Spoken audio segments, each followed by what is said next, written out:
रात के 2 बजे बेसमेंट का पुराना दरवाजा खुद ही कराहट के साथ खुल गया।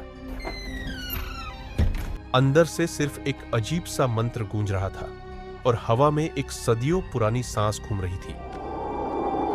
अविनाश ने बिना समझे वो मंत्र पढ़ दिया, बिना जाने कि किस आत्मा को वो जगा रहा है।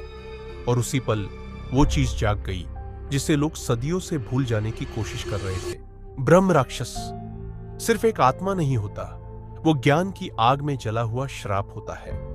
जो उसके मंत्रों, मर्यादा या ज्ञान का अपमान करता है, उसका शरीर खाली हो जाता है और उस खाली शरीर में वो आत्मा घर बना लेती है। एक आत्मा जो अपना राज छोड़ती नहीं और एक बार अंदर आ जाए तो कभी जाती नहीं। ये कहानी एक हवेली की नहीं, एक ऐसे ब्रह्म राक्षस की है जिसका ज्ञान उसके श्राप से भी ज्यादा भयानक था। कहते हैं उसने जीवन में इतना ज्ञान इकट्ठा किया कि मौत भी उसे पूरी तरह ले नहीं पाई। उसकी आत्मा उसी हवेली के बेसमेंट में बंद रह गई, किताबों, मंत्रों और यूनियल श्लोकों के साथ। लेकिन जिस दिन किसी ने उसका ज्ञान छेड़ दिया, उस दिन उसका श्राप वापस जाग गया। और आज मैं आपको उसी रात की असली कहानी सुनाने जा रहा हूं, जब एक शहर का लड़का सिर्फ थ्रिल के लिए उस हवेली के अंदर घुस गया। सिर्फ एक किताब उठाई, पर बदले में उसने अपनी रूह दे दी। इस ब्रह्म राक्षस के इलाके में घुसना मतलब मौत को दावत देना। एक छोटे से गांव में रहता था राकेश।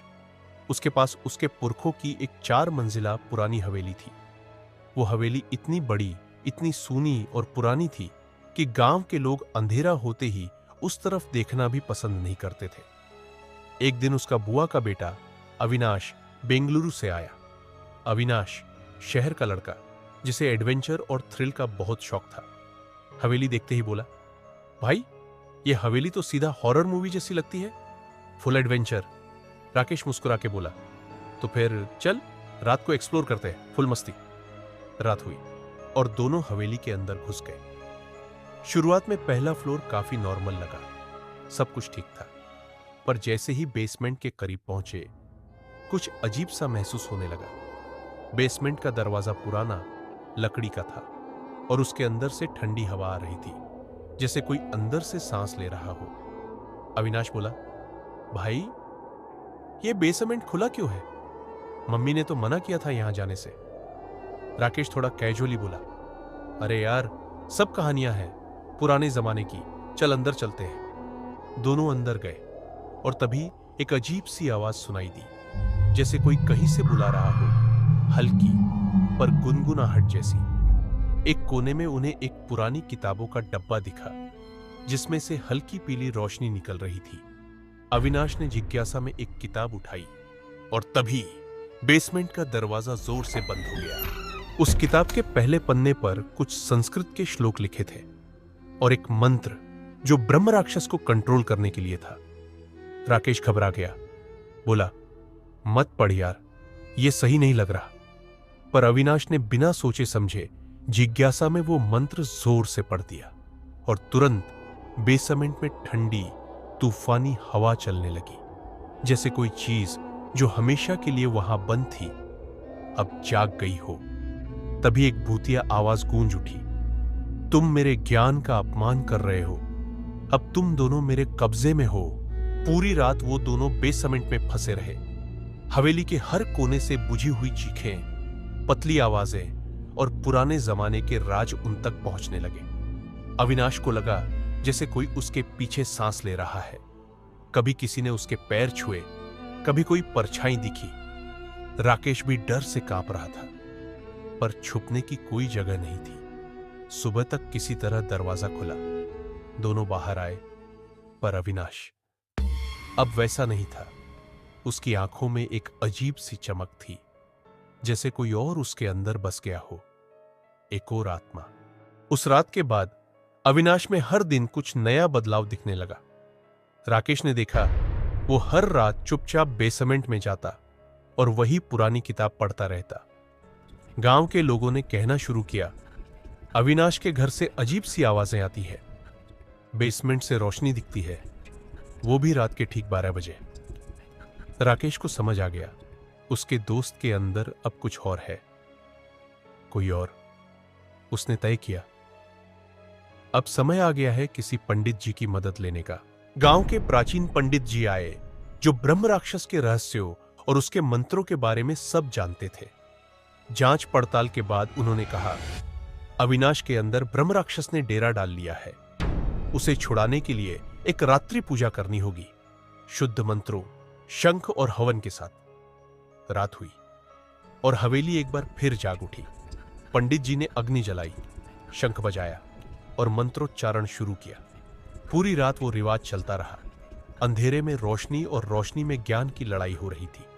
और फिर सुबह तक अविनाश के अंदर से वो शक्ति बाहर निकलने लगी। पर कुछ तो अब भी गलत था। अविनाश पूरी तरह से वापस नहीं आया था। रात को वह फिर से चुपके से बेसमेंट में जाता और आईना देखते हुए खुद से बातें करता। एक रात उसने राकेश से कहा, मुझे लगता है ब्रह्म राक्षस अब भी मेरे अंदर है, वह कभी जाता नहीं।